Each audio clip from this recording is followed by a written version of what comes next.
Yo, what's going on, guys? Crispy Flakes here. For today's video, we are going to look at 15 NBA stars who almost started their career elsewhere. So while I actually edit my videos, over on Scribd, I was listening to the audiobook Steph Curry, the inspirational story behind one of basketball's greatest shooters, and how he was snubbed twice by the Minnesota Timberwolves during the 2009 NBA Draft. You guys should definitely go check out this book, and you can actually get it on Scribd by clicking my link in the description below. Scribd is also giving you 60 days absolutely free if you use my link. So thanks Scribd for sponsoring my video. Okay, so let's check out some of these players and just how franchises would look differently if these guys would have started their career on these teams.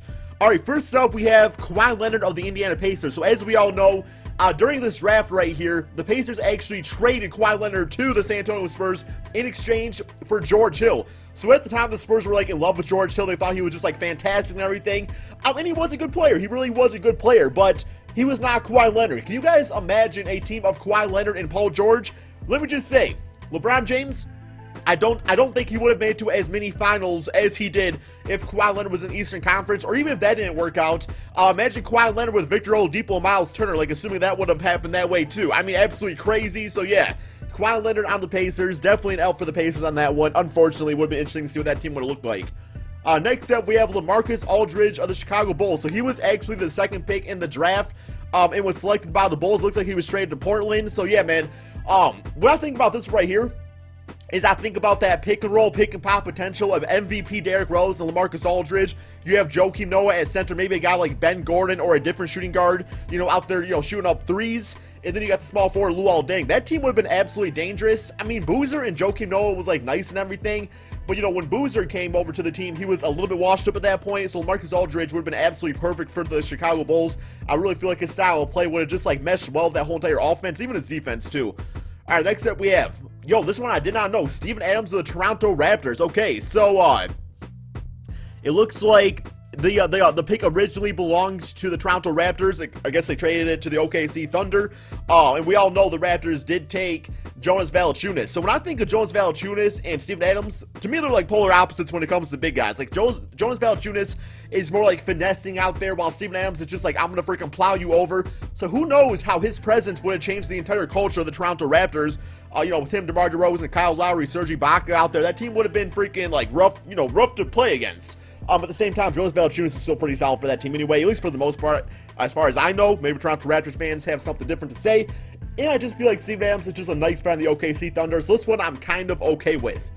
Alright, next up we have Isiah Thomas of the Chicago Bulls. Okay, so as we all know, Isiah Thomas was the last pick in the 2011 NBA Draft. But that being said, like, a number of teams could have had this player, but the reason they're saying the Bulls is because the Bulls actually had that last pick in the draft. And I believe they traded over to the Sacramento Kings for, some sort of players out there, or maybe future draft picks. But I'm kind of happy this one worked out the way it did, because, at this time, Isiah Thomas would have been back up to Derrick Rose. And who knows, man, like, they might not even played him at all, because that team still had Kirk Hinrich on it. So he might just, like, been in the D League or something like that, and maybe never, like, reached his true max potential. So I'm actually happy for him that it worked out the way it did. It ended up with him on the Boston Celtics, and then getting traded to the Cleveland Cavaliers. So this one I'm not so mad about. Although, Isiah Thomas at shooting guard, maybe that could have been a thing. A little small for shooting guard, I'd say. The point guard is definitely his position. Alright, next up we have the Damian Lillard Brooklyn Nets. So when I think of the Brooklyn Nets, I think of all those draft picks they lost out on due to trading with the Boston Celtics, the Kevin Garnett, Paul Pierce deal. But this actually happened before that. Now this right here was when there was a trade going down for Gerald Wallace. So Gerald Wallace, I believe it was from the Brooklyn Nets, or to the Brooklyn Nets from the Trailblazers, something like that. I don't know the complete logistics behind it. But yeah, basically the Brooklyn Nets could have had Damian Lillard out there. And I mean, him in the Eastern Conference would have been pretty dangerous, because like he doesn't really make the All-Star team all that much in the Western Conference, not as much as like has been warranted for his type of career. In the Western Conference or Eastern Conference, he probably would have made it every single season. Who knows? Like maybe they would have had him, and they wouldn't have ended up trading away all those draft picks for those other guys. Although they might have, because Damian Lillard, Paul Pierce, and Kevin Garnett sounds pretty good on paper. Or who knows, maybe they would have traded Damian Lillard to the Boston Celtics for those guys, and they would still have all the draft picks. You just really don't know. Would have been crazy to figure out, though. Alright, next up we have Draymond Green of the Brooklyn Nets. Another player, you know, that fell to the second round. Now, at the time, the Brooklyn Nets actually had the draft pick that could have got Draymond Green. They did trade it over to the Golden State Warriors. So we all know they missed out on a lot of players, you know, in recent drafts. But yeah, Draymond Green was definitely a player that was really slept on in his draft. So another player a lot of teams could have had, but originally they did have the draft pick for him. So, because you think about that right there, like Draymond Green, Damian Lillard, that's not a bad little start right there. And assuming they would have kept their draft picks and got like Jaylen Brown, damn, dude, we've been talking about the Nets right now for sure. But then again, they wouldn't have got Spencer Dinwiddie, so, you know. All right, this one we have Eric Bledsoe. So this right there, I believe the Heat actually had the pick where they could have drafted Eric Bledsoe. They just didn't do it for whatever reason. Let's see what it's saying out here, man. He was a backup for Clippers. His career could have possibly began in Miami, as the Heat originally had the rights to the 18th pick in 2010, meaning there was a strong chance that Bledsoe could have played with LeBron James, Dwayne Wade, and Chris Bosh during the Heat's run. Yeah, that would have been pretty cool to see. I mean, I don't think Eric Bledsoe would have been a great fit on that team just because he's not the best shooter out there. He does okay, but I felt like Mario Chalmers at point guard because he was just more like a spot guard, you know, like a spot shooting guard out, or shooting point guard out there, I should say. But yeah, so maybe for like a future thing, it would have been nice to see Eric Bledsoe out there, but I don't know. I just don't feel like he would have been a great fit on that team anyway. Once again, another player I'm kind of happy with how his career turned out because it helped him reach his max potential. All right, next up we have Marc Gasol of the Los Angeles Lakers. So I remember this trade like it was yesterday, man. Like, basically the Lakers and the Grizzlies, maybe I don't remember like it was yesterday, maybe like 2 days ago. They basically swapped like Kwame Brown in exchange for Pau Gasol, but the Kwame Brown part also had the rights of Marc Gasol attached to it. So at this time, a lot of people were like, man, this is the worst trade ever. You pretty much got like Pau Gasol just for Kwame bitch-ass Brown out there. But ultimately, no, it did work out for the Grizzlies, who got Marc Gasol. This is kind of an interesting question, guys. Who do you think is a better player throughout their entire career, Marc Gasol or Pau Gasol? Because originally, I would say Pau Gasol hand down, man down, but Marc Gasol is making a pretty good name for himself out there. But at the same time, who has championships? But then again, who got to play with Kobe Bryant, right? All right, next up, we have Kevin Love of the Memphis Grizzlies. I also remember this draft like it was yesterday. Basically, he was drafted to the Memphis Grizzlies, and they traded the rights to the Timberwolves of OJ Mayo. They basically swapped players. Like, the Timberwolves drafted OJ Mayo. They swapped players. Of course, OJ went to the Memphis Grizzlies. Where's he at these days? Who knows, man? Now, that actually did kind of work out for the team because this did allow a path for Zach Randolph to join the Memphis Grizzlies, who was really solid for them for many years alongside Marc Gasol. But at the same time, you know, a team of Marc Gasol and Kevin Love would have been kind of interesting to see, or maybe even Kevin Love and Zach Randolph, something along those lines. OJ Mayo definitely was the right choice for them at the time because I know him coming out of college or high school even, there was really big talks about him being like the future, like, you know, superstar shooting guard of the league. Of course, he had other troubles, you know, with you know, like substance abuse and things like that, so it didn't really work out for OJ, and I'm sure they probably would have rather had Kevin Love now.